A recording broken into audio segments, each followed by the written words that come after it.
James Caan was asked to give a quote for the back cover of a biography of Sam Peckinpah, who directed Caan in The Killer Elite. Caan's quote reads, "2 more signatures and I'll have him committed." The tension between the two definitely comes out in the actual movie, which is a sour, broken down movie about a sour, broken down man. Supposedly, this was edited down from an R so they could put out at Christmas time. And as Pauline Kael once said, who wants to see a PG rated Sam Peckinpah movie? Peckinpah's greatest work is The Wild Bunch. In the fallout from that, he made 2 of his most personal movies, The Ballad of Cable Hogue and Bring Me the Head of Alfredo Garcia.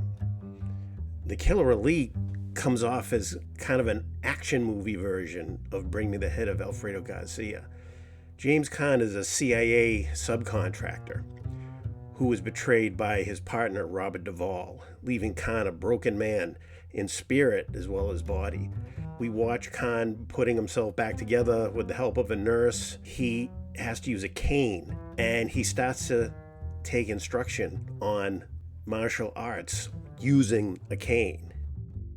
We follow Caan as he gets back in the saddle, his partners, his buddies, kind of like Peckinpah's stable of actors who drank with him and shot guns with him.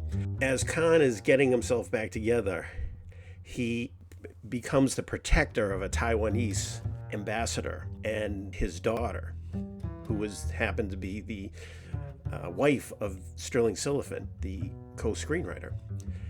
And it's almost like Peckinpah is bringing up these situations where there's almost a romance between Caan and the daughter so that Caan can say, "Oh, I'm not into this." He's bringing up these kind of movie tropes and then pisses on them.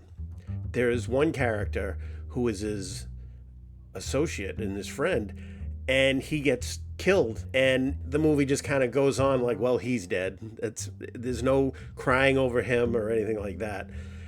The plot doesn't really matter much. It's just a series of scenes of Caan being broken, falling, getting up, falling, getting up, and then the CIA that wants to bring him in for another job, he may be being set up again.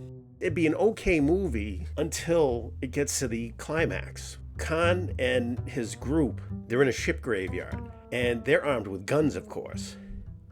And then they're attacked by ninjas using Peckinpah's mix of slow motion, regular motion, fast cutting. It makes this the story of a long, painful rehabilitation that ends in something like euphoria, or the I'm gonna live forever high of some fever dream. It reminded me of the time I was in the hospital and they pumped me so full of antibiotics and whatever the hell they put in me. I was seeing things, and they were like letters making stacks, making towers, and then collapsing and falling into each other, and then building up again, like Tower of E's, Tower of L's. And I had the same feeling when that happened as I did when I watched The Killer Elite. The ending is just out of left field and done so well. It's the one scene in the movie that makes it a must-see for Peckinpah fans. Now, this is the movie where Peckinpah's decline really began. And supposedly, the cocaine happened. And the movie definitely has a washed out tone. I keep saying bad things about it, and the more I say them, the more it makes me want to watch it again. It's, in a sense, it's a drug movie, but there are no drugs in the actual movie. Now, I'm sure anyone who's listening to this will have no idea what The Killer Elite is about. That's because I'm trying to make it vague so you get the idea of the feeling of it. Definitely recommend fans of action and crime and paranoia movies check it out. Thanks for stopping by. Drop by again soon.